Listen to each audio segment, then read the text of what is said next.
503-261-71-21. 503-261-71-21. О, Фатима. В Adventist Health Portland мы верим в силу партнерства.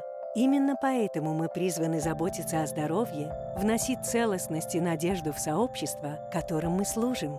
И теперь, когда мы стали партнером OHSU, наши пациенты имеют доступ к большему числу специалистов и более совершенному уходу, чем когда-либо прежде. Adventist Health и OHSU. Тоже призвание. Семья стала больше. Внимание! Редакция медиахолдинга Slavic Family не несет ответственность за содержание рекламных сообщений и авторских программ.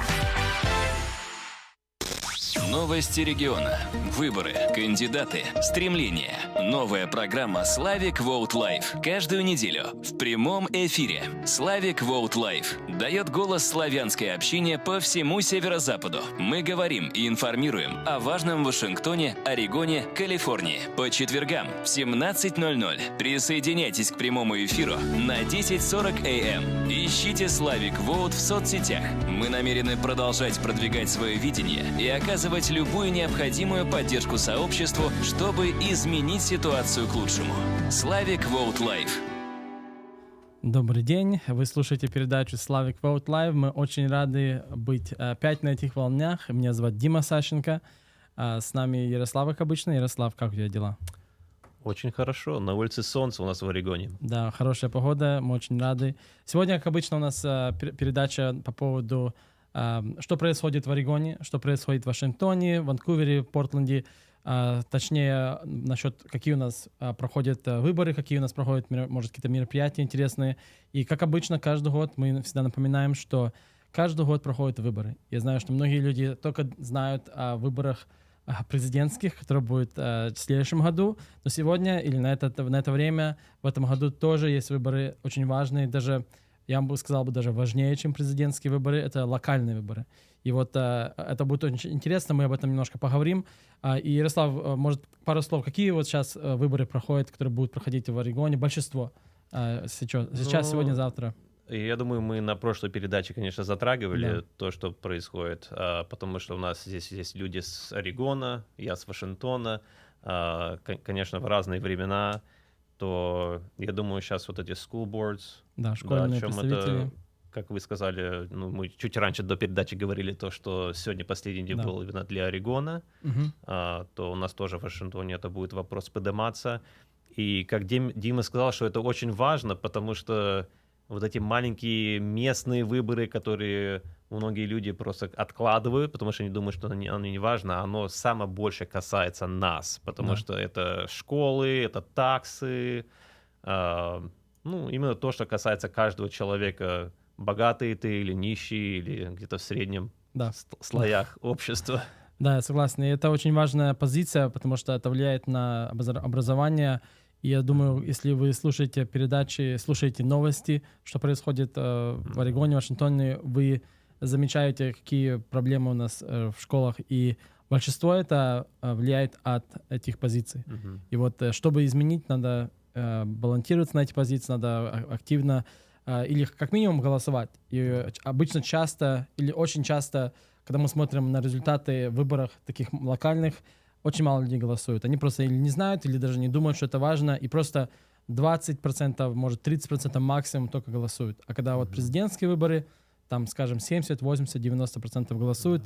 И если бы мы, как наша славянская комьюнити, голосовала еще активнее, чем, может, другие какие-то, мы могли бы много чего изменить. Потому что здесь только на этих позициях обычно около 2-3 тысячи только людей голосуют. Вот если наши славяне выйдут, проголосуют там на 1002 людей, это сразу перевернет большинство все результаты. И вот почему мы, как обычно, просто приглашаем всех, кто может не участвовать в голосовании. Регистрируйтесь, голосуйте. Вы можете найти информацию, как зарегистрироваться на нашем сайте slavicvote.org. И там вы можете найти кнопочку, где вы можете зарегистрироваться, чтобы вы могли участвовать в этих выборах и также в будущих выборах. И, конечно, не забывайте, что вы можете и участвовать в выборах, голосовать, и также вы можете участвовать, баллотироваться. Вот у нас 2 года назад, когда были эти выборы опять, Мы видели, что наши 2 человека, славяне, голосовали, баллотировались, и они были у нас на радио. Очень интересно было слушать их истории, почему они баллотируются. И было очень интересно смотреть результаты. И вот если вы нас слушаете, и вам интересно тоже баллотироваться на эти выборы, вы можете еще не поздно зарегистрироваться на Вашингтон, потому что в Вашингтоне еще будет немножко времени. В Орегоне, если вы хотели бы баллотироваться, конечно, уже поздно. Сегодня последний день записаться на позицию, то, чтобы баллотироваться, но в Вашингтоне еще можно. И вот будут выборы за школьных представителей, эти будут выборы в мае, а в Вашингтоне будут выборы в августе. И вот если вы слушаете, хотите не забыть эти даты, запишите где-нибудь, чтобы вы были готовы. Напоминайте вашим друзьям, вашим родственникам, чтобы они тоже голосовали. И вы, как обычно, можете найти информацию, помощь по поводу, может быть, кто лучший кандидат, какие кандидаты ближе к славянским ценностям. Вы можете найти тоже на нашем веб-сайте slavicvote.org, и там вы можете все найти. Я также хочу напомнить, что мы на прошлой передаче мы объявили такую новую интересную, как сказать, survey, опрос нашего общества.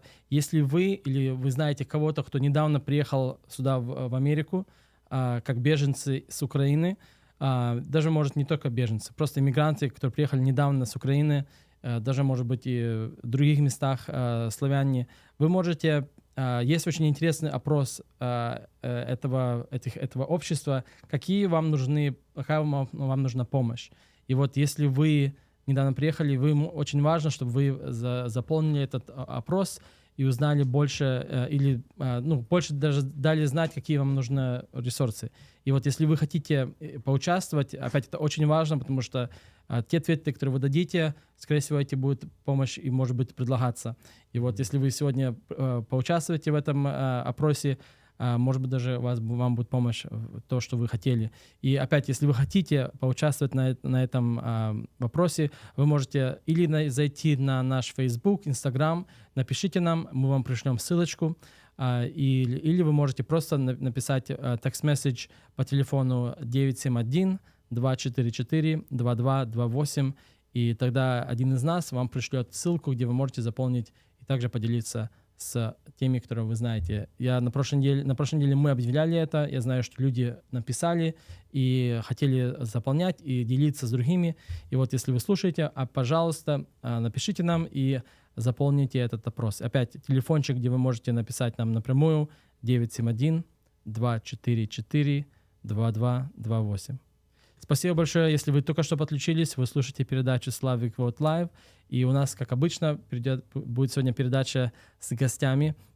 Сегодня у нас один гость, это женщина, которая находится сейчас, представитель школьного комитета, который находится в Кенби городе, и она немножко поделится ее историей. Ее зовут Стефани Карлсон, она одна из кандидатов, которые сейчас опять баллотируются, будут баллотироваться опять по-новому, но она также и находится уже в этом комитете школьном и представляет город Кенби. Ее зовут Стефани Карлсон, вы можете больше найти, просто наберите. И, конечно, слушайте эту передачу, мы будем на английском языке переходить.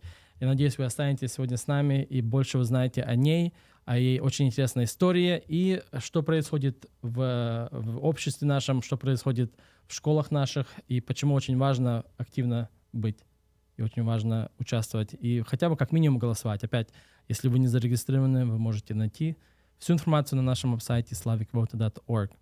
Спасибо большое, что вы подключились. Мы будем переходить на английский язык и надеюсь, вы останетесь с нами и останетесь и будете слушать эту передачу и надеюсь, вы поймете то, что мы будем говорить. Спасибо большое. Stephanie, thank you for being here. Thank you for having me. How's your day today? It was awesome. Good. Yep. I know you're busy right now. You're going all over the place, and you're I met you just a couple last week, and I know you were out there educating the community or educating the folks that were interested to run for office. You kind of encouraging them to jump in the race. It's not too late. Obviously, today is the last day. So, and I'm sure you were probably busy today all day helping those individuals to apply and everything. So, But thank you for coming on. We just wanted to invite you to kind of share about who you are, and you are a current member of a Canby School Board, and you wanted to hear your story. We hear it's a very interesting story and a crazy story, so we always like crazy stories. But before we start, we usually have Yaroslav quickly do a quick introduction for those listeners who may be tuned in for the first time of who is Slavic Vote and what we do, and maybe those who heard us for the first time. Yeah, so we're 4 years old Yes. as an organization, that is. And yeah, so we started exactly close to 4 years ago. And the main reason was exactly what we're going to be talking about today. Yeah. It was a topic that would have probably been brought up at school boards. So If you ask Lily, she would say April 1st is the exact. so she knows the day. dates. Yeah. The thing is, I'm also a homeschool parent. Yes. So I wasn't really open to that. Yeah. But yeah, so our organization kind of started going off of that. Not just the organization. I think the whole Slavic community woke up at that same time, and we kind of rode that wave because there was no representation. There was an issue. There was a problem. There was somewhat of a solution, but nobody to really implement it. And as we know, going out, marching, and going to Olympia sort of works, but in the long run, it has to be actual boots on the ground, people actually doing the legal stuff, as we call it, actually going out there and, taking positions or learning how to do that. Well, with the Slavic community, we realized that a lot of the population that lives in Oregon and Washington were not even registered to vote. So talking to them about candidates, talking to them about elections was kind of not beneficial for our community. So the first 2 years or 1.5 years, we literally just spent on the road. We went to every church we got invited to, sometimes 3-4 churches on a Sunday, trying to get people registered, running booths, getting different teams opened up in Spokane, some in California, just getting the Russian community to register so they can get the forms. The rest of year 2 and 3, I think we spent a lot on education, just telling the community that, hey, these are just regular people. There's nothing special about them that are running for these positions. So we educated, and we actually had some people, especially from the Seattle area, that ran for some really good positions. We sort of knew that maybe they wouldn't win, but that wasn't the point. Right. The point was to learn how to fill out that paperwork Yeah. and get in there. And a lot of us realized, like Dimitri, and then he mentioned there was a founder's dad, Andre's dad. He also, and we figured out that the paperwork wasn't that bad. We thought it would be like just, Right. 10 pages or something like that, but it was a lot easier than that. And then the last thing that we're kind of focusing on right now is activation, getting people activated, letting them know that, hey, you can go, do the school board thing. Just go to a school board meeting. It's kind of works like a church in a way. People come up there, stand up, and say what they want to say, and people agree or tend to disagree. So this is where we're kind of at right now. We're trying to get the Slavic community to actually go out there and do something. And we've had some really interesting runs. Like I know Bill Krasnogorov, he ran for City Council. City One of our Council for board Happy member. Valley. Okay. And then Lori DeReamer, Was a friend. From was a friend of organization from ours. the and beginning. it's just that we've seen a lot of shift and movement for the Slavic community because we came from a culture where, we came from communism. People didn't really vote. Things were decided, and then they were kind of brought out to the public and the know-how. So, yeah, that's where we're at. Perfect. Yes. Thank you. Yeah. And that's today's kind of another program of educating and just kind of bring awareness of what exactly it takes to run, what kind of work is it, and why it's important, and kind of everything in between. So if you want to just kick us off with introducing yourself really quick and Sure. who you are and your story of, you can go as far as when you were born, but whatever you feel comfortable sharing. Sure. Well, I think I'm probably a good example when it comes to not anything special, right? I was just a stay-at-home mom, homeschooling my kids, and I saw some things going on in our community that I just couldn't believe were happening. And I also couldn't believe that nobody was doing anything about them. So I heard about Transgender Proclamation Day that one of the city council members wanted to do for Canby. Now, you have to remember, Canby has been a pretty conservative farming, agricultural type of community for a lot of years. And so, you know, this was kind of a weird thing for a city councilor to want to do. And so a couple people and myself and my daughter went to a city council meeting, and we said, you know, let's not do a Transgender Proclamation Day. If you did one for transgenders, you'd have to do it for bisexuals and virgins, and that's not the city's place. This is silly. Yeah. And I was nice about it, but I was forthright. And very soon after that, I got a lot of hate coming my way. At the same time, congruently, I decided I got to do something more. I can't just talk at a city council meeting. I want to do something more. So my husband and I prayed about it, and I thought, I'm going to run for school board. I prayed about it, really didn't hear an answer, so I thought, I'm going to do it. Got all my information in, and then the hate really started coming after me. There was a couple people that would come to our office and to my farm and kind of harass my employees. And I thought, oh no, what did I get myself into, right? So I went down to the elections office and tried to withdraw my name, not knowing how all of this works, right? And they said, oh, you're a day too late. You're going to be in the race. Oh. So, yeah. So I'm like, oh no, what am I going to do? So at the same time, we had a group of people working kind of with us. And I said, I don't want to do this. And so we decided to do a write-in campaign for somebody else. So we worked at that. I told everybody I knew, don't vote for me. Don't vote for me. I think the Republican Party sent out 3,000 postcards saying, don't vote for Stephanie. Vote for this other person, this write-in person. But the day of the election came, and I got on my knees, and you know, I really just wanted to do what the Lord would have me to do. That's my heart. I want to hear, well done, good and faithful servant. And so I said, Lord, just make it very clear, because I'm just not the brightest creature, not the sharpest tool in the shed. Just make it clear, Lord, what you want me to do. So I went to, that night we had a mutual friend was also running, and she was actually running. And I went to her election party, and they announced that she won. And then they looked at me and they said, and you won too, Stephanie. And I was like, what? Now, the other interesting part, crazy part of the story is I was running against an 8-year well-known incumbent. But people in my community also knew what I stood for, right? So I have to wonder if that was maybe another reason why I was elected. Although I know that God has me there in that place for now, for such a time as this. Yeah, you were not lying. That was a crazy story. Right? I told you. Sounds like a miracle. You guys were telling people to do write-ins, and you still won. Yeah. We got to try that for one of our candidates. I don't know if you really want to try that.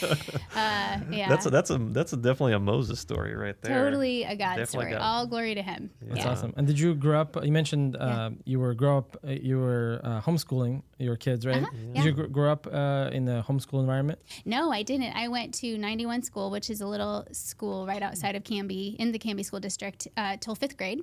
And then my parents pulled us out, and we went to a Christian school. And then I went to George Fox and got my bachelor's from there. So I kind of have a little bit of experience in multiple sectors of education. Was there a reason why your parents pulled out? Well, you know, my mom just started smelling hints of things she wasn't okay with. This one curriculum, I remember her talking about positive action. And this is a long time ago because I'm old. And she was like, yeah, this doesn't feel right anymore. I think we need to put you guys in a different environment. So... That reminds me of, I mentioned Heidi St. John, there's some similarities. And she kind of seen it, kind of from the beginning almost, before most people were even talking about it. So that's awesome. Well, thank you for sharing that. And so currently, tell us about, this school board position. What exactly does it take to run for that? Or what exactly does it take? Why it's so important, and how much influence you have over kind of day-to-day stuff? Oh, good questions. Well, to run for school board, the prerequisites are minimal. You don't have to be an expert in anything. You don't have to know a bunch of stuff. You don't have to be a lawyer. I mean, kind of now you have to know a little law as you get into it, but not much. You need to be 18 years old, and you need to be a taxpayer and live in the district that you're in. That's it. For 12 months. So just those two for requirements. 1 year. Yeah, for 1 year. I learned that the hard way. Yeah, you do have to be a resident for a year. Yeah. Well, interesting. Well, so what made you decide to run? I know you mentioned some things that already, but kind of what was happening at the time, in the background as well. Yeah, again, it was just looking at what was going on in our community and seeing some of the stuff that was coming out. I mean, I would talk to kids. The education is not happening, for one thing. I mean, we have I think the latest statistic was 66%, almost 66% of our second graders cannot read at grade average. We have 71% of kids second through eighth grade that cannot do basic math. And so there's not a lot of learning. And I heard that Oregon had a law, might not be, I don't know, as far as Canby goes, but they actually lowered the bar to where you don't have to pass any... it's like reading and math. Reading and math are no longer required to actually make a passing. So it's interesting because you noted that you started homeschooling. Did you do that? Did your kids go to a public school at one point, or you started straight off from homeschooling? So my kids actually went to a private Christian school from kindergarten to, and then we pulled them out in third grade and fifth grade. They were just not, it was a great school, great climate, but they were just not being challenged. And I told my husband, my sweet, awesome husband of 23 years, I told him, don't ever make me drive a minivan and don't make me homeschool my kids, and then I'll marry you. And that's what I said when we first got married. You know, I was young and dumb, but that has transpired to be not the case, right? So I wanted my kids to be challenged, and then I prayed about it, and I really felt like the Lord gave me kind of an excitement for homeschooling. So my last kiddo just graduated from high school a year ago, and so I'm done. Yeah, and they're both at Liberty University. It's great, great college. There's actually very few colleges that I would feel safe sending my kids to anymore, but Liberty is one of those colleges. Is Fox not on the list anymore for you? Oh, no, absolutely not. I would never send my kids to George Fox. Right. Yeah. So this is really interesting because, the first homeschool year was super tough. Yeah. Because mainly my wife was doing it because I was working at home. And I was like, I don't remember any of the stuff these kids are doing. I mean, just the math. I was like, wow, I got to redo this. But we kind of got a handle on it.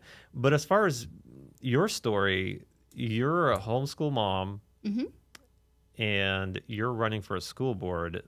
Does that happen very often when homeschool parents run for school boards? Is that like a first-time thing in history of Canby, or I don't know. I've never heard of that before, because it's like, I care enough about my children, but I also care about all the other kids and what they're kind of going through. Right. And I think a lot of parents are feeling that right now, because in our Slavic community, a lot of parents pulled out their kids. Yeah. It's to the point where a bunch of not private schools got formed, but more like communities that were running, like, let's say like they're doing a Becca, and they would just get together. Well, I know Heidi's Place probably has. Yeah, and I think even Athey Creek did something similar to where they can just go out and interact on some subjects. So a lot of churches kind of came forward and helped out, but a lot of people moved out. And the Slavic community has been kind of, to some degree, very like, if you don't touch us, we won't. If you don't bother us, we won't do anything. You kind of took a slightly different approach, and I think that might have probably rubbed some parents the wrong way, because you're a homeschool mom, but you're running for the school board to change something in the school system for the parents that, in some cases, can't do the homeschool, like if both parents are working and whatnot. Because I've heard debates on that too. Yeah. So that's just amazing. Did you get any feedback on that specifically on that case? Because it's like, what is she doing here? We've never seen her in the school. Yeah, for sure. I got a lot of feedback. However, I think we have gone so far away from how we need to be running our communities that we've got to step up. Homeschooling parents alike. I actually think it's our duty to step up as American citizens. You guys well know what a communist country looks like, right? And if we don't step up and we take back the control and we say we the people, then we are heading down a very scary road. So I feel like it's actually our duty to step up into these roles and try to make a change, because these kids that are in the school system, they are our future leaders. These kids are going to be the ones making laws and running our towns, things like that. So if anything, if you look at it as, I'm a taxpayer, I'm actually funding the public school education, I should have a say in how my dollars act. That's a really good point. Yeah. I just realized that. I'm paying for public school taxes. You are. Well, that's why there's a big movement to do vouchers. Yeah. I think there's only one state in the U.S. I think it's like It's Ohio growing, or something. I think Arizona passed it. I think as Or well. no, We're getting Missouri. close to that. Or school choice School choice. initiatives. Yeah. Yeah. So that's a big movement right now all across the country. Do you think that's even a solution? Like, if that happened, would there be enough competition to make the schools rethink, like public schools to rethink I their think curriculums? so. Or For sure. I think it's a great idea. Now, it actually getting done and being passed is a whole nother ball game. It's a huge battle. But if it were to take place, it really emulates the free market, right? It emulates capitalism and choice. So you can actually take your kids to somewhere that the kiddos are going to get a decent and good education. Yeah. So I'm a fan of it. Yeah, for sure. And I know they're, I think like phase 2 now, the group that's doing, in fact, I know we're planning to have them on the radio as well. Great. Sometimes in the future and share kind of what's been going on. And then I know there's Slavic community actually interested in it as well, because it'll be a lot of people would. I think it's like the next best thing. If you can't homeschool, at least you can choose a school that you can go. Like in your current situation, if you were at a current situation, is there a school that you could even choose that is good? Yeah, there are some good private schools in my area. There's Country Christian. I just actually went to their auction this Saturday, and it's a great school with great teachers. You know, when people are involved, there's never going to be a perfect place, but there are definitely a few good places. Now, I will say there are a lot of private schools, even Christian ones, that have kind of gone the woke way, I like to George call Fox. it. That would be one of them. I have a couple stories. So for sure, I think that there are still some good schools out there. But, you know, homeschooling, people kind of think of homeschooling in one way, right? The mom who's teaching her daughter how to make her dress and churn butter, right? Like that's how a lot of people view homeschooling, and they still view it that way. But there are so many, I don't know one homeschooling family that actually homeschools the same way. There are pods, there are family get-togethers. You can do some online stuff. Heidi and her resource center is a fantastic place to go a couple times a week and get some, there's so many ways to do it. Yeah. And homeschooling is very effective. You know, within 1 year, my kids were both 5 grades ahead of their grade level when I had them tested. So, and we did school Monday through Thursday, 9 to 11:30. We literally spent 2, maybe 3 hours, 4 days a week. Wow. Yeah, it's pretty amazing. Like the first year, we thought our kids are going to flunk because they had to go. My wife specifically, I told her, do the state testing for that year for their age.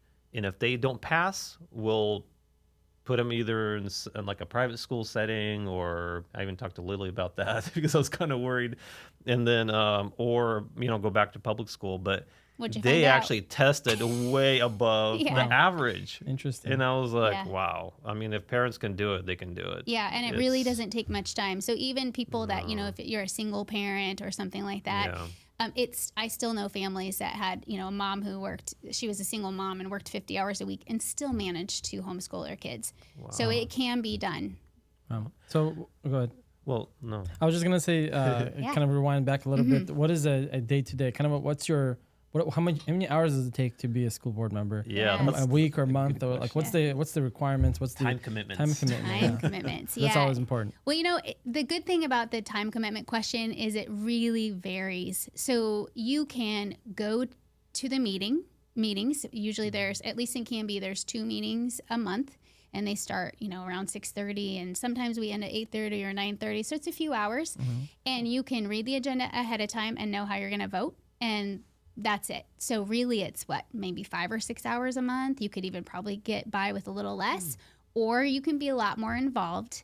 And I will say, I think you're a person that is more involved is a more effective school board member, because if they really dig in and find out some of the issues and they listen to teachers and they hear about what's going on, they're involved in curriculum choice, selection committees, things like that, then you can be more effective in the fact that you know what's going on more and you can have more of a voice. But so, there are often we get invitations to 2 things a week, 2 events a week. And I rarely do that many because my family is most important. So you can stay as busy as you want on the school board, and you can really dwindle it down to just being there and making sure you vote the right way. Right. So, for example, I actually went to a school board meeting, and actually, I think it was the year right before we pulled all the kids out. And so the board members, are they the ones that were in our school board meeting? They were sitting up front. And there's actually parents that did, stand up and say, hey, can we read some of this stuff out of the curriculum? And it was like, yeah, some people were shocked. And it got pretty interesting. But so those would actually be the school board members. Would that be like a voluntary meeting for the school board? Or is that like a mandatory? Well, those type of meetings. You need it's all about policy. So as far as Canby is concerned, I think there's a certain amount of meetings that you can miss, but it's really not that stringent. So you need to go to both meetings in the month. But the people up front on the dais are the school board members. Often there's a superintendent and a secretary up there as well. So the reason I'm saying this is that the 3 qualifications you mentioned, how long you live there, what was the second one? Citizen. The age, the tax-paying status. I'm saying I think maybe the 4th qualification would have to be thick skin. Oh, yes. And I think in this side, if you were doing things like what you're suggesting, with the curriculums and everything else, I think you would actually be on the side of most of the people, the majority that would be at these board meetings or the school board meetings, like from the public, I mean. From the public, for sure. Yeah. It depends on which district you're in, right? Oh, okay. Yeah. I think if you're smack center in Portland Public School, it might be a different story. But yeah, you really are speaking for the majority of voices. So as far as the race goes, just amazing story. This is kind of funny in a way, but it's amazing. I would call it probably more of a miracle too. Yeah. How Canby? What's the population of Canby? Is it Canby? Because when I lived there, it was a pretty small town. Now it's probably I'm pretty sure it blew up. Yeah, it's everything else. I wish I knew exactly. Maybe like 50,000, maybe even more than that. Yeah, I'd have to look, but it's definitely. I mean, we've got a Fred Meyer, so. That's good. The one on 99? Yeah. Or, okay. No, I was trying to be funny. It's we've blown Freddy's. up a little Freddy's. We made it on the map. No, it's I think like our school sports are 6A. Okay. So, it's a decent sized community. Yeah, it's pretty big. I mean, I'm trying to compare it to a city. I think it'd probably be the size of probably even bigger than Clark County, maybe in Washington. I'm from Washington. Yeah. So as far as the race goes, do they provide like numbers how much you won by? Or yeah, you can go to the elections website and look up all that information. So how was that for your race? And what was the surprise? Yeah, was it close? Was it like? I think it was pretty close, but I still won. I mean, definitely there was no question. So that was 4 years ago. Is that correct? That was 4 years ago. So now you're running for re-election. Yes, this is the cycle. I am. So you have a couple months left until you know for sure. Mm-hmm. How do you feel? You think you're gonna get it? I have no idea. I don't know. The funny thing is we have some competition this time that is more from that middle of the road, kind of the people that have they're good people, but like you mentioned, backbone. You have to have a backbone if you want to get things done. And I find that a lot of school boards just rubber stamp things through because often you're sitting there, they give you a presentation, and then there's a vote, and you have to vote on that presentation. And, usually it kind of goes in the favor of whatever way the administration wants you to vote. And they bring information, they bring whatever to you. And so it takes a backbone because if you choose to not vote the way that you're being encouraged to vote, it's uncomfortable. And then people look at you kind of like, well, why didn't you vote for that? From the other board members. Yeah. How do you get over that? Wow. So for Canby, how many board members are we talking about? So it's a 7-person board in Canby. 7. Okay. And how I get over that? Yeah. And this is the key, right? Ready for the key? Tiebreaker? No, how you get over Okay, yes. I don't care what people think. I care what God thinks. Mm-hmm. That's how I get over that. I had a little bracelet made for both Dawn and Sherry. These are the 2 like-minded people that think the way I do. And it says audience of one. So I really just care what God thinks. And I've really learned not to care what people think. So Yeah. what gave you that courage? Was there something that you just grew up with, or it was something you went through and you built up? What does it take to build up a courage? I was a feisty child. I think I've always just been a little bit of a warrior kind of person. I mean, I used to teach women self-defense and take Krav, and I'm a little bit more, God made me that way. And it really took almost 40 years for me to realize that's not a bad thing, especially when you're standing up for the truth. A lot of times in the Christian world, we've really complicated, or we've taken out of context loving, we do love, God is love, but there's also a time to tell the truth in love, but we still got to tell the truth, right? So by not telling the truth, we're doing a huge disservice. And so God made me that way. That's the long answer of that. He made me that way, and I've just kind of come into my own with that, and I've realized, you know what? We need people with backbones that will sometimes say the unpopular thing. I don't know if you've seen that show, The Chosen. Have you seen that? You know how the fish goes backwards? Yeah, that's my favorite part. I always feel like that opposite fish in there, right? And then I think, okay, that's a good thing, right? So, yeah, that's how I view it. Is I just want to please my Father. Well, shout out to the show The Chosen. So if you haven't seen it, you have to see it. So good. I know I try to tell everybody about it because I know it has some controversies, but I love it. Yeah, that's a whole other discussion, right? Past the first season, the first episode. You have to watch it, the whole thing. Oh, we'll get did you see the pilot? That's my favorite. No. Oh, that's what will hook you, is when the shepherd sees it. Oh, you guys, it's really My good. brother says the Nicodemus one is the best one. So good, yeah. So yeah. That's a good one, yeah. But so school boards. So with the Russian community, they just you kind of explained to us as far as the qualifications. Pretty much, anybody can do this. Yes. We have to have thick skin. What else was kind of new to you? I know the whole position was new, but what else did you? Learning curve. I guess. What was the learning curve? I would say once day one, you went in and you won the position. What was that like? Yeah. Well, I had to be very careful not to be brainwashed myself. Okay. Ooh. So as soon as you go into this position, they want to send you to all these trainings by OSBA, Oregon School Board Association. Write that down. And this is a really left-leaning. They're made out to be this organization that's an advocate of school board members. I'm not a fan of them. No, me neither. So did they make it sound like they were mandatory They trainings? made it sound like they were mandatory. And I said, and then you have to ask the questions. And I said, do I have to go to this? Well, you don't have to, but you really should. I'm like, okay. And then I went around and I looked at what they stood for and started getting their emails. And I thought, no way. So was that more of an organization that just teaches you the ropes of the school board? They do trainings. They have an arm that's a law arm, so they will often bring lawyers into situations that you need a law perspective on. Was there a more conservative option for that? No, there's not. But I'm glad you asked because a couple friends of mine and I'm sure you've heard Newberg in Dave Brown news.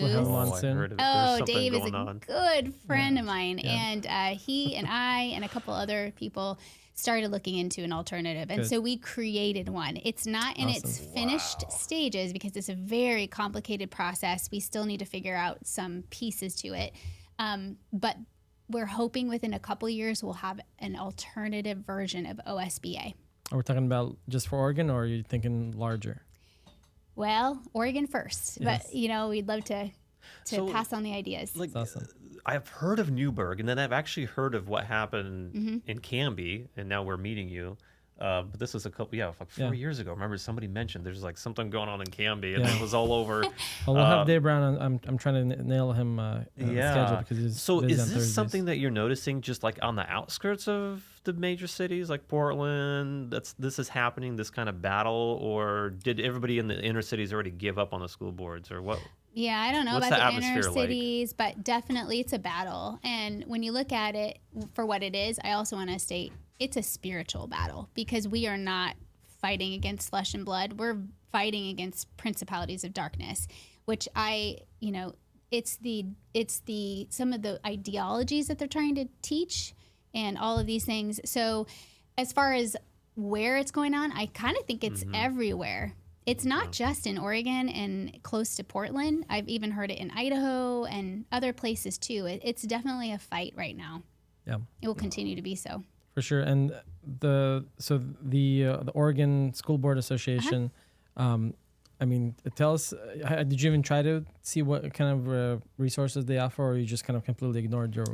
Yeah, I looked on their website. They had a couple good things as well. But as long as you can read, you can figure out most of this stuff on your own. This is a group. Didn't they? I don't know if they exactly what they did, but didn't they try to make the parents I guess proclaim the parents to be like the terrorists? Oh, the terrorists. Is that them? So I think that was a union, and I believe that was more of the National Education Union. I don't know which one. But they're kind of all closely tied. You would be amazed at how. And so we go back to what do you need to know and what was the learning curve? The learning curve was realizing that my vote does matter, and I don't have to vote the way they want you to vote all the time, that I think for myself and I read what is going on, what policy they want to push or whatever it's going on, and really have a clear understanding for myself. Right. So you do need to be an independent thinker. You can't be somebody that just goes with the flow. Right? So just a quick question for our listeners. Are all these voting scenarios that you're talking about, are they written just like the voting pamphlets? Because that's terrible. That's going to require a lawyer. I think sure. They're almost kind of worse in some ways because so let's go over, if you don't mind, what a school board member can actually do. Would that be helpful? Yes. Okay. So school board members can hire and fire superintendents. Okay. The second thing is they approve budgets. And the third thing, and I think one of the most valuable thing, is they write policy and change policy. They're policy makers. Elaborate on that a little bit. What exactly is policy for those who might not understand? Sure. Policy is basically the set of rules or standards how everything is ran by.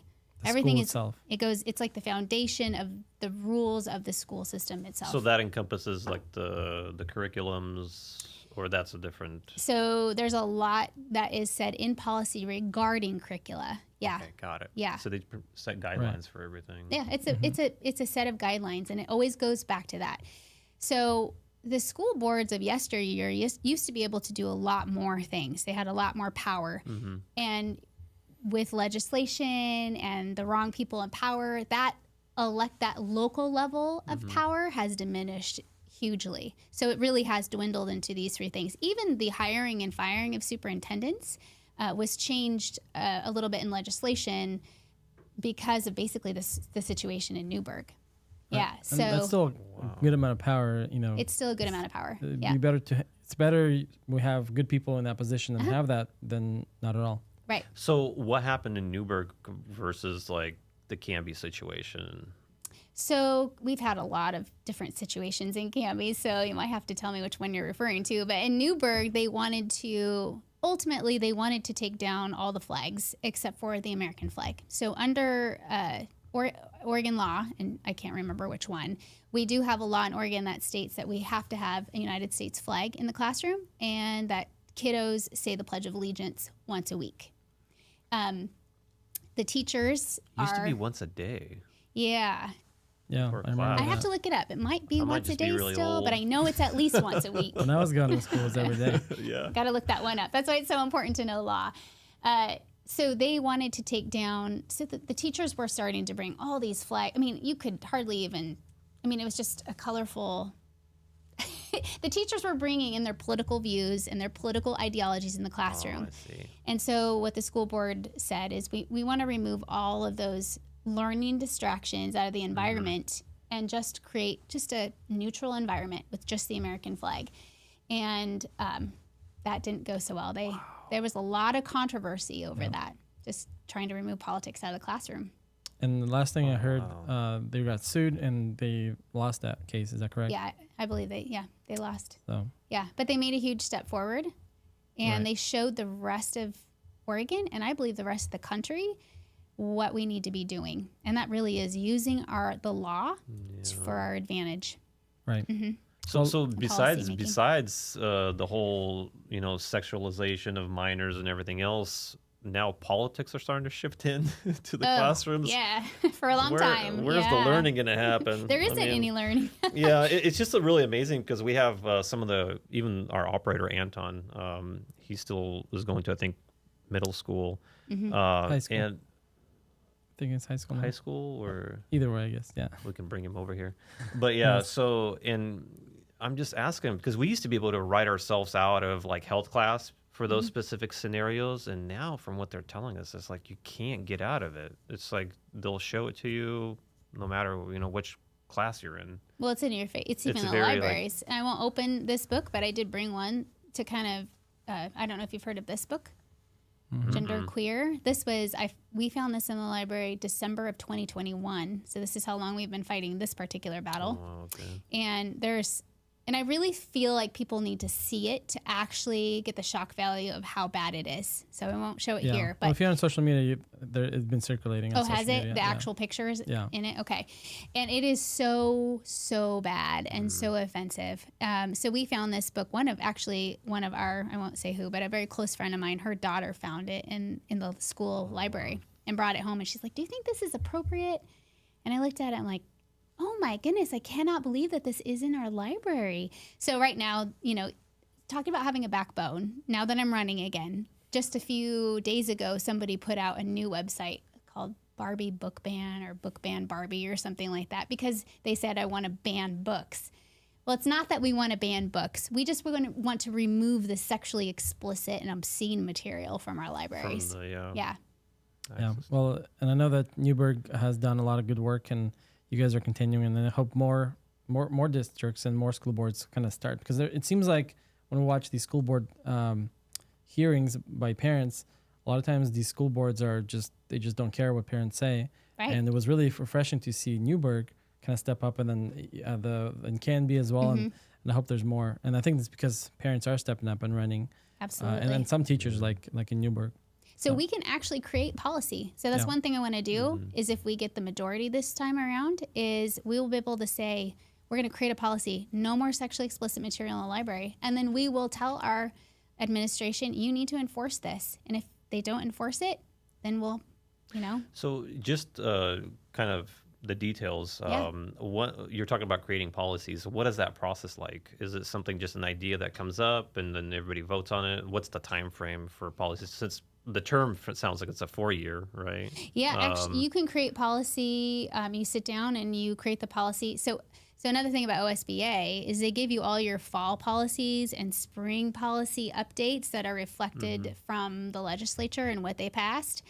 And you're supposed to pass those things. And there's some that are required, some that are not. And that's a whole ball game too. You got to know what's required, what's not. ODE always sends down guidance, but you have to realize what is required and what's not required. So as far as policy is concerned, you can literally sit down and write a policy, and then you make a motion to approve the policy. You have a second and discussion and vote. And I mean, it's really that simple. It has to work within the confines of the law. And I will tell you that I always talk to a lawyer before even voting on anything controversial, just to kind of, it's good to have a lawyer that you know.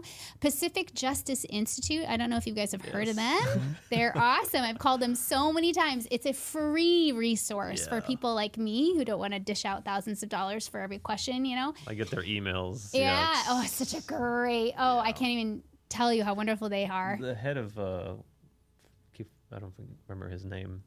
I forget. Yeah. Yeah. I forget the name. He was it's when you're trying to remember the name, it doesn't. But he was actually on our show, wasn't he? I think so, but I forget right now. Yeah. They're very. When we found that source, you're talking about Mark Malosha. Yeah, Mark Malosha. Yeah. He was part of that group. So he was part of the Washington Institute, the Family Institute. Oh, the Family Institute. Okay, it might be a little bit different. Yeah, but they somehow connected us to that organization. I was like, wow, because just if you get their newsletters, they kind of say what they're working on, and it's just amazing what they've been doing for people. Right. Yeah. So it's really helpful to have to have some resources when you do get on the school board to kind of know, okay, I can call Pacific Justice Institute for that resource. I can reach out to the Canby School Board. These three, I know they could steer me in the right direction. You know, it's good to slightly understand policy, at least read it through before you get on the board. And it's super boring, but I do feel like it's a work unto Jesus, right? We're looking at the policy. We're like, okay, this should go, this should stay, things like that. So there's actually a lot you can do regarding policy. And you can you take away some of the policies that were passed in the past? Yes. That's good. Yeah. Well, you mentioned somewhat about the board majority. Can you speak a little bit about the current lineup of the board? What is in general? How does the board usually look like? What kind of people? Like, is there I know there's a chair probably. Yep. And then just what are some of the, I guess, responsibilities for each board member? Sure. You know, it really is pretty simplistic. It's to come to the board meetings prepared. We look at the agenda. We know we have questions ready if we have questions for presentations. That's actually very effective too, is asking good questions. And then when they don't answer them, to ask them again and again and again until you force an answer. So coming to the meetings prepared, reading through the agendas. What was the other part of your question? So there's a chair of the board, right? Oh, yeah. And There's other, a chair. Yeah. There's a vice chair. Vice and chair. then the rest of them just are directors is what they're called. Yeah. And so you mentioned, OSBA, and then there's the Oregon Education Association, whatever There's different unions, yeah. And then there's also the actual board, not the board, but the Oregon Education group that kind of oversees the education in Oregon. Oregon Department of Education, yes. How much power they have over the school board, or is it separate? Like they can't really dictate what you guys do. They do have some authority in some ways, but that's again part of that fact finding is kind of untangling the web of what you have to do, and really it boils down to the law, right? What did the legislature pass? What does our law say? And then following those guidelines. But they will often come up with guidelines that are suggested or encouraged. One was that recently was that if a child wants to transition to a different gender, that if the teacher or the staff member doesn't think that the child feels safe telling their parents, then they don't have to tell the parents that this child is essentially transitioning. And this is guidance given by Oregon Department of Education. That wasn't law, but that was guidance. From my understanding, I don't think a law's been passed. And that's a non-elected board, essentially, or non-elected department, right? Yeah. They have so much authority. They have a lot of authority. There's a lot of organizations, LMNOP organizations, that have a ton of authority that are not elected. That's appointed by the governor. Yes, So I do believe that one is appointed by the governor. Right. So I think wasn't she even a director of the Oregon? Maybe. Something like that? I don't know. So within the 4 years that you've been there, what would you say the percentages of some new ideas that were proposed, or the quantity? I'm just kind of thinking, is this just a lot of reading? And how many ideas got repealed that were active? What's the ratio like? So that's a good question. I don't know if I could give you details on the ratio. I will say there was a few things that we tried to do. One was we tried to remove, Dawn and I, this is before my friend Sherry got on the board, we tried to remove cell phones from the classroom just during instructional time. So we weren't the bad guys that were taking the cell phones away during lunch or in the hallways, but we noticed that kids were always on their phones, on Facebook, Snapchat, all the apps, and they weren't paying attention to the teachers. So we created a policy, and it didn't. I can't believe they have cell phones in school. Oh, it gets worse. So we created this policy, and do you know who was resistant to it? The teachers. Why? The head of the union. They said that kids need their cell phones because they often will source things in class and say, hey, look up this. And I said, okay, well, that makes kind of sense, but don't they have, every child in the Canby School District is issued an iPad. They're like, well, they don't come to school with their iPads charged. teachers don't want to teach, then they're kind of offloading it on the kids. Because I mean, deduce what you will. With Chat GPT, you don't need a teacher. No, you can have it write a paper for you. Yeah. Well, you brought up teachers unions a couple of times, so I wanted to maybe tell us about the teachers unions a little bit, and what your experience with them, and are they good, are they bad? Most people don't even hear about teachers unions and how much of an influence they have. Oh. My personal opinion is that they are one of, if not the most influential entity that affects a lot of things that are going on. Teachers unions used to look out for just for the good of the teachers, right? And teachers were looking out for the good of the students.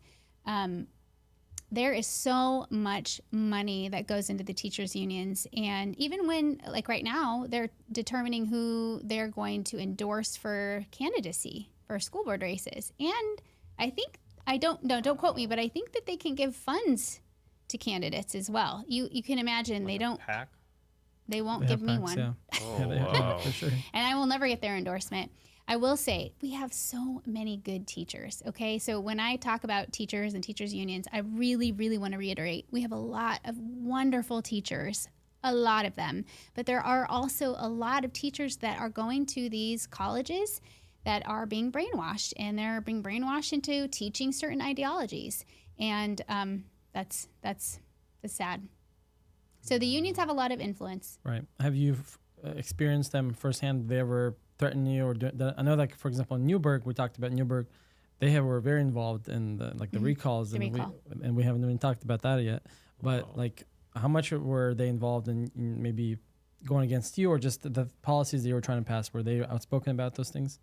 I would say they didn't directly go after me that I know of, but I wouldn't be surprised if there were, funny business going on there. Right. I don't know exactly what, their influence is in my race is. I know they're not supporting me, but as far as just the unions in general, they can influence a lot. Right. But I also want to say that teachers under Oregon law do not have to be a part of a union. That's right. They can withdraw their membership. I don't know. You probably know all the ins and outs and details of how they can do that. But and that's a national thing too. You can do that. Any state can do that. So okay, it's a national. Good to know. Yeah. So. Well, that's good to know. I know we're pretty much coming to an end of our program, and I asked all the questions that I wrote down, so I appreciate you answering all those. Yaroslav, do you have anything that was pressing? Was very informative. I learned a lot. Yeah, I hope our listeners learned a lot. Is there anything you wanted to also share that maybe we haven't talked about it yet? I would just say, if you want to make a difference, running for a local election does make a difference, and pray about it. Ask the Lord to send you where he wants you to go. It might not be in that position. It might be in a different position, but make the most of your time here on earth. Let's invest the talents and treasures he's given us for something, that's eternal. Right. So if that's running for school board, do it and give me a call. I'll help you. Yes. You can always, definitely. We always encourage, reach out to us. We will connect you with individuals like you, and then anybody else that we know that would be beneficial. So, our Slavic community is listening to us. Is there anything on top of what you said already you want to tell the Slavic community directly? I would just say I'm so glad that you're registering to vote. I'm so glad that you're getting educated on what's going on in America. And I would just urge you to take that last step and really get involved. Like I just said, run for school board, run for local county election. You can even run for parks and planning commission. And there's a lot of ways to be integrated into our society. And we need to do that, right? We absolutely need to stand up. Your voice matters. And I would just say, get involved. Get involved. I appreciate that. Well, thank you. I just want to remind folks, if you want to learn more about how to get involved and how to learn more about some of these things, you can always visit our website. We have some resources there. We have some previous programs about how to run and some more things that we go in depth on our website, slavicvote.org, where you can learn more. There's also, like I said, previous videos that we've made before, and some of the resources about, which candidates are most aligned with the Slavic community. Mm-hmm. We put out a resource that is made by SV Action, a nonprofit that does, in a sense, a kind of recommendations on some of the candidates that are best aligned with the Slavic community. So if folks are listening and they want to know who those are when the election is on the way, we'll have that information on there. Yeah, and then also if you have your information, you can hear that right now. Exactly. So so anybody that's listening in Canby, if these waves are reaching you, yeah, we can learn more about you. Yeah, sure. WeDemandExcellence.com is our website, and I'm running as a slate. I'm running with this, Dawn Deppner, Lori Boatwright, and myself. And you can really know our platform is to bring academics back to clean up our libraries for complete transparency, parent collaboration, and we all three really stand for biblical morals and values. So that's where we align on that. And all those three names, are those all incumbents? The current?